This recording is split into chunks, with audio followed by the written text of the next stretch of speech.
Assalamualaikum warahmatullahi wabarakatuh.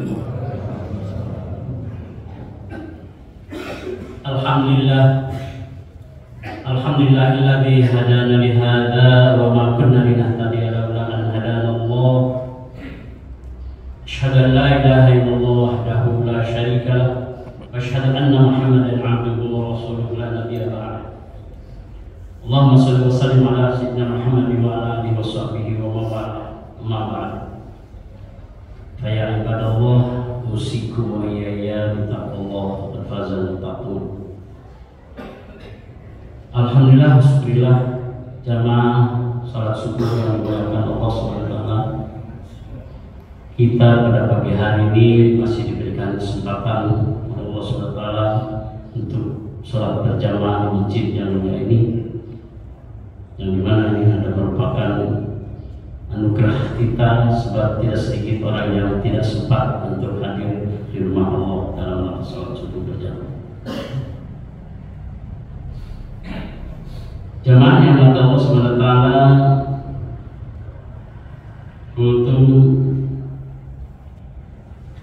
kali ini saya beri judul keharusan manusia setelah usia 40 tahun. Sedikit Pak Wim bertanya, siapa yang sudah usianya di atas 70? 1, 2, 3 orang dengan Pak Wim. Sebab Rasulullah pernah bersabda, umatku usianya tidak jauh dari 60 dan 70, itu jarang yang terjadi. Ya, alhamdulillah kita sudah banyak bonusnya Pak, yang usia di atas 65, karena Rasulullah sendiri usianya sampai 63 tahun. Baik, apa sih yang harus kita lakukan di usia 40 tahun? Ini merupakan trik untuk kita tetap bersyukur kepada Allah yang diberikan usia 40 tahun ke atas. Sebab usia 40 tahun itu sudah jelas masa usia dewasa. Kalau dalam rumah tangga mungkin sudah punya cucu, kan? Kalau yang 70 sudah punya cicit. Siapa yang sudah punya cicit di antara Bapak? Putu. Pohi sudah 2 cicitnya. Masya Allah, alhamdulillah. Ya. Ini artinya bahwa apakah Allah memberikan kepercayaan usia ini bagaimana? Nah, ini tergantung kita. Oleh karena itu, mari kita simak trik-trik untuk bagaimana sih usia 40 tahun itu harus apa saja. Ya, bahasa ininya kira-kira, ya jangan jauh-jauh dari sajadah lah. Jangan jauh-jauh dari tasbih, dari masjid, dari majlis taklim, supaya meninggalnya dalam husnul khotimah. Sebab datangnya husnul khotimah tidak ujung-ujung kalau tidak dibiasakan dari dasar, dari awal, dari sejak usia 40 tahun itu tadi. Ya, ini bukan hanya yang 40 tahun, yang akil balik juga harus bersiap. Banyak bertobat. Ya, paling tidak bertobat, tobat kalimat astagfirullahaladzim paling 2 menit Pak, ya, 100 kali astagfirullahaladzim, astagfirullahaladzim, paling 2 menit. Perbanyak istighfar, lebih-lebih di waktu-waktu sahur. Bahkan ada ulama yang mengatakan boleh kita sholat di double. Artinya begini, kalau sholat sendiri berjamaah, zuhur, sholat zuhur lagi. Jadi ngebadain dulu waktu kita ketinggalan berapa puluh tahun, mungkin ya, kalau 40 tahun, mungkin saya waktu bangunnya sholat ketika sudah rumah tangga, umur 25 tahun, berarti 10 tahunan terlewat. Ditambahin tuh sholat-sholat, ada namanya. Silakan, daripada ada bahasa fidyah, ya. Sholat pun tidak ada fidyahnya, ada juga puasa yang ada fidyah. Itu yang pertama. Perbanyak bertaubat. Yang kedua, melihat sesuatu penuh perhatian dan menambah keteguhan hati dan perbanyak syukur. Contoh, orang melihat selalu ke bawah, jangan melihat ke atas. Saya katakan begini Pak, apa semuanya para hujjah, para jamaah yang sudah pernah umroh pasti sudah mengalami naik pesawat. Ini jujur saja, saya merasa kaget, kok pesawat nggak belok-belok ya? Sejak kita naik pesawat sampai turun diem aja di situ. Paling ada polisi tidur, wah kecuk, polisi tidur, ya mungkin awal gitu.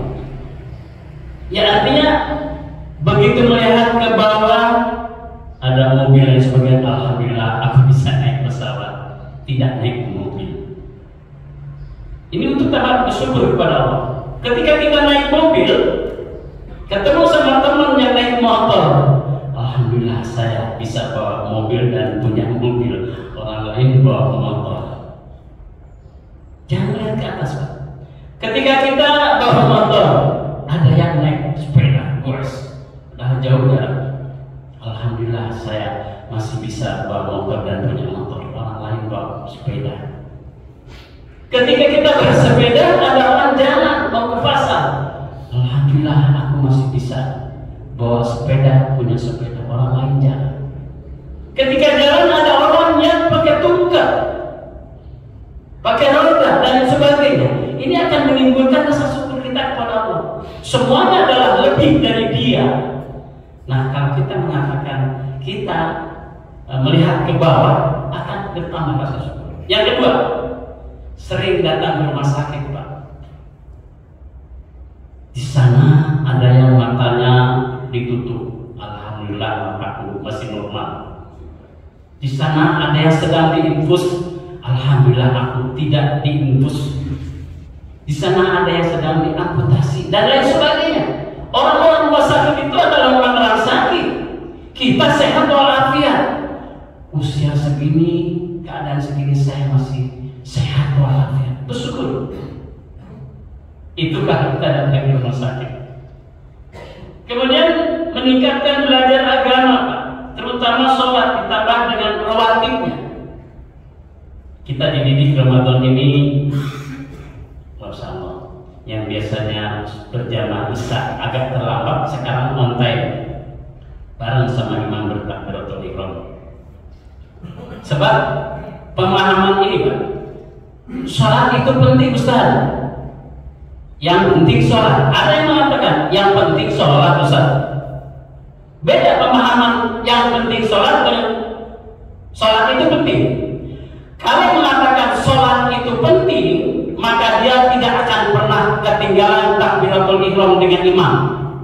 Selalu di masjid 5 waktu, terutama yang sudah juga cerita orang 40 tahun ya, yang sudah flip lane kira-kira gitu. Coba kalau yang 40 tahun itu, kalau seandainya dia perkuliahan itu udah S3 barangkali ya. Kalau orang rumah tangga ya kita paling tidak udah punya cucu. Rasul aja diangkat, Rasul Muhammad adalah diangkat umur 40 tahun. Jadi begitu. Orang yang mengatakan yang penting itu sholat, dia sholatnya Ustaz, di rumah juga kan sholat, saya imam di keluarga. Jadi apa itu? Jadi imam solehah, berarti ada yang bilang imam solehah karena sholatnya selalu di rumah. Kemudian sholat kata Nabi di awal waktu, bukan pada waktunya.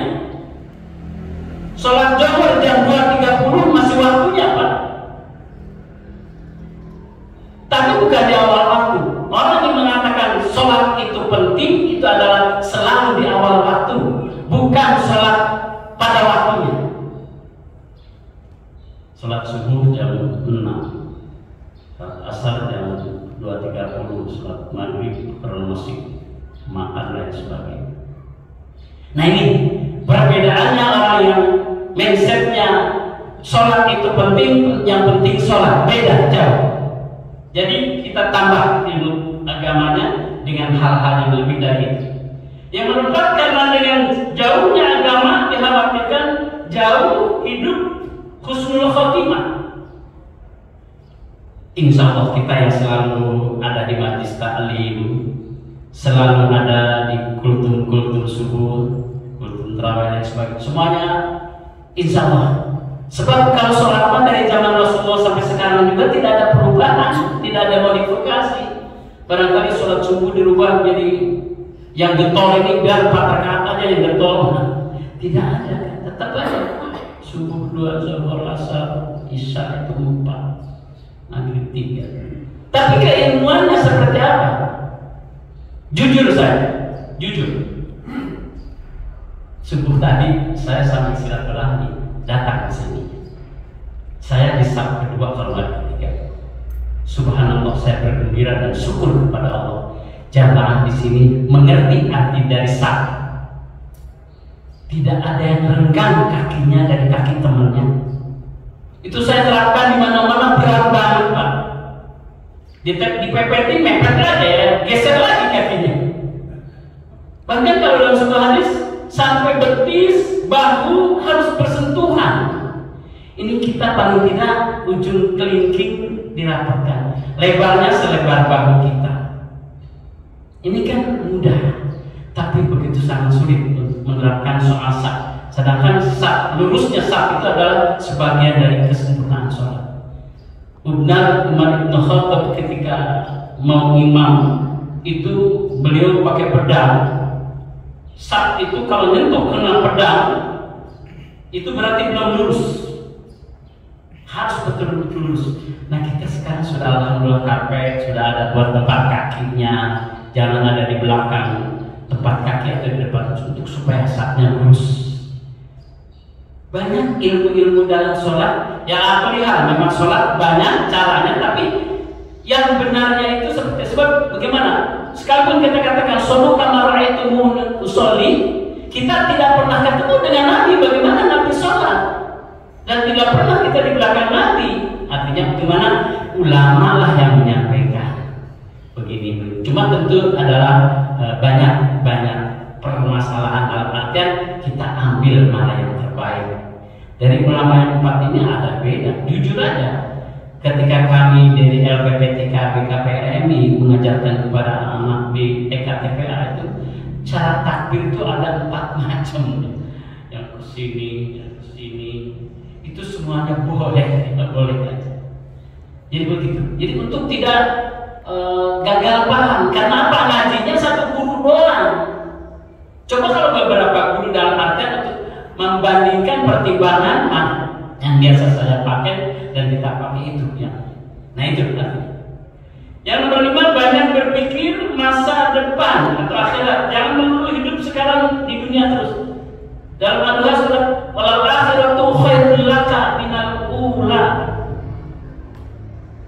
Akhirat itu lebih utama daripada dunia. Ustaz, kan kita hidup di dunia. Betul. Wala tansa nasibaka fi dunya. Tapi kalau orang dari hidupnya yang Allah berikan waktu 24 jam, jamnya lebih banyak kepada dunia, itu khawatir. Termasuk hubung dunia. Ya paling tidak lah, waktunya sholat, waktunya berjamaah, waktunya ngaji. Jadi jangan waktu sholat masih kerja, waktu ngaji kerja. Kapan bisa ngajinya?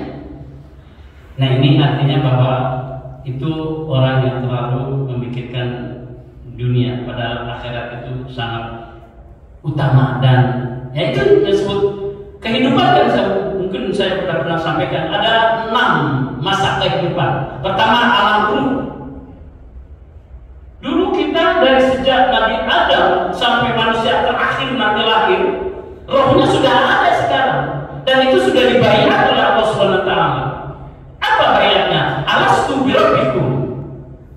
Apakah kau percaya aku Tuhanmu? Kata Allah tanda perut kepada kita. Kita menjawabnya apa? Qalu bala syahidna. Iya ya Allah, aku percaya adalah Engkau Tuhan. Tapi setelah hidup yang ketiga, hidup pertama tadi di alam ruh, hidup yang kedua adalah di alam janin ibu, di dalam rahim ibu. Hanya 9 bulan 10 hari. Hidup yang ketiga sekarang di alam dunia, tapi ternyata di dunia ini ketika dulu roh itu menjawab korban syahidah, ada yang menyembah patung, ada yang menyembah matahari dan sebagainya. Kita masih bersyukur antara sumpah kita, baiat kita dulu, kita masih menyembah Allah. Itu. Keempat adalah hidup di alam kubur, di alam barzah. Apakah hidup? Hidup. Kalau memang tidak hidup, tidak mungkin ada pertanyaan malaikat mengkarnakan ke dalam. Nah, di sini yang unik, ada seseorang yang masuk kubur, tapi ada seseorang yang ganteng tidak jauh dari itu. Kata malaikat, ngapain lu di sini? Gua mau nanya orang ini. Silahkan aja, kata orang yang ganteng itu. Pertanyaanmu sampaikan. Aku tidak akan meninggalkan mayat ini. Sudah selesai pertanyaan, malaikat kembali. Kemudian bertanya sang mayat, siapa engkau? Aku adalah Al-Quran yang selalu kau baca setiap saat. Nah, tadi bahwa kita di Ramadan ini paling tidak satu putaran khatam, Pak, ya. Paling tidak ada yang target sampai 2 putaran, 3 putaran. Paling tidak sama sekali adalah jangan ditinggalkan Al-Quran di Ramadan ini. Ya, berapa ayat ke, berapa lembar ke. Baik, itu adalah wal akhiratu khairul laka minal ula. Yang nomor 6, gunakan umur selagi hidup sebelum mati. Nah, aji manfaat mumpung. Kita hidup kata aji manfaat mumpung, Pak. Mumpung hidup sebelum mati. Mumpung muda sebelum tua. Mumpung kaya sebelum miskin. Mumpung sempat sebelum sibuk. Itu gunakan, sebab pasti ada halangannya. Nah, ketika mumpung itu yang harus aji mumpung, ya, gitu. Nomor 7, usia 40 tahun masih berbuat maksiat, khawatir berat untuk meninggalkan sampai ajal tiba. Itu tadi, husnul khotimah itu tidak ujuk-ujuk datang kalau tidak dilatih dari sejak awal. Sebelum waktu 5 menit, 10 menit sudah ada di masjid. Setelah itu sholat sunnah. Ya, sholat sunnah kan banyak ini. Tahiyatul masjid, syukur wudu, qobliyah, ba'diyah. Mungkin kalau siang jam 9, 10, duha, malam, tahajud. Banyak waktu. Bahkan banyak pekerjaan, banyak waktu tapi kerjaannya kurang. Artinya kurang maksimal. Yuk kita laksanakan di Ramadan ini. Jadikan di hati kita bahwa Ramadan ini Ramadan terakhir untuk saya, terutama yang sudah 70 tahun ke atas. Ya, ini prediksi manusia gitu ya. Mohon maaf, saya punya teman waktu zaman kerja ini hampir 1000, kurang lebih di tahun 70-80 tadi. Yang saya catat sekarang sudah meninggal sudah 285. Karena kami punya grup, setiap ada yang meninggal tahu laporan si A, si B, si C. 285 ya sudah meninggal. Kata Tauhid, kapan aku? Tapi bukan nantangin. Mudah-mudahan doain saya kalau meninggal itu sholat 5, amin. Semua saya akan doakan. Bapak-bapak yang hadir pada subuh ini, wafatnya dalam keadaan husnul khotimah. Amin. Nomor 8, sebaik-baiknya manusia adalah yang panjang umurnya tapi juga bagus amalnya. Tapi sebaliknya, yang sejelek-jeleknya manusia adalah yang panjang umurnya tapi jahat perbuatan. Ini baik ini. Bapak untuk berdoa, Allahumma tawwil umurana, kan ada yang gitu. Wa sahih as-sadana wa nawwir qulubana dan sebagainya. Ya Allah, panjangkanlah umur. Umur itu sudah dibatas, Pak. Tapi doa itu artinya umur kita yang ada ini mudah-mudahan dalam keadaan taat kepada Allah Subhanahu wa taala. Itu yang dimaksud. Panjang umur itu bukan Allah tentukan dengan 60 jadi 65. Tapi bisa juga dengan doa, bisa dengan berubah. Qadar itu dengan doa. Nah, karena apa? Saya katakan bahasa di sini kalau masalah kematian itu ada istilah WTC. Apa itu WTC? Waktu meninggal.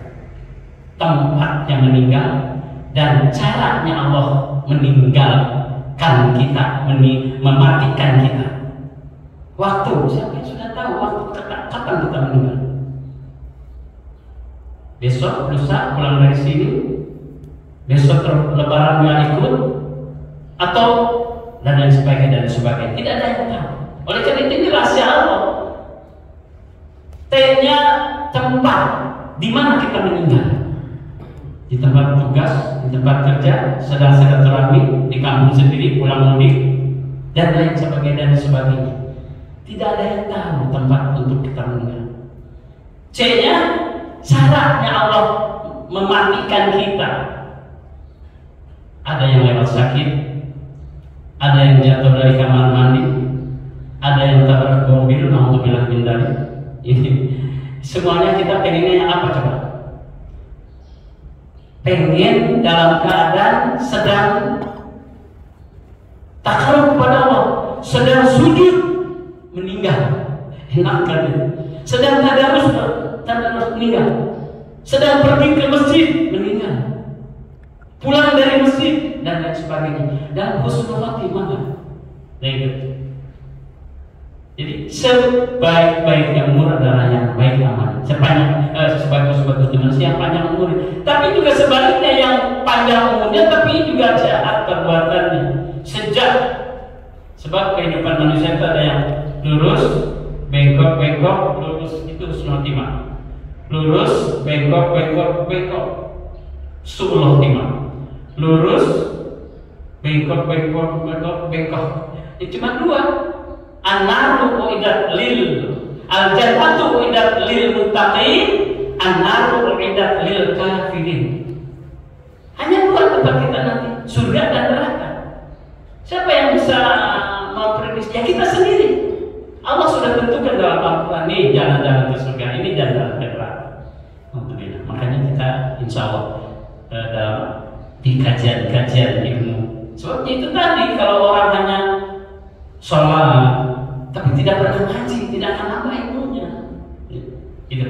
Baik, terakhir barang siapa yang sudah masuk umurnya 40 tahun tetapi kebaikannya masih belum mengalahkan kejahatannya, maka lemparkan saja ke neraka karena itu. Sudah umur 50 tahun masih cekik botol, masih menarkoba dan sebagainya. Ya, kalaupun ada yang mau bilang, kita doakan. Demikian beberapa sekalian, mudah-mudahan khulutum yang serba singkat ini mobil khusus kepada saya yang sudah usia 74 tahun ini diberikan oleh Allah SWT kesehatan dan kemampuan untuk senantiasa berbakti kepada Allah SWT. Dan sekali lagi mohon maaf apa yang saya sampaikan, mudah-mudahan bermanfaat untuk saya sendiri dan jamaah. Wassalamualaikum warahmatullahi wabarakatuh.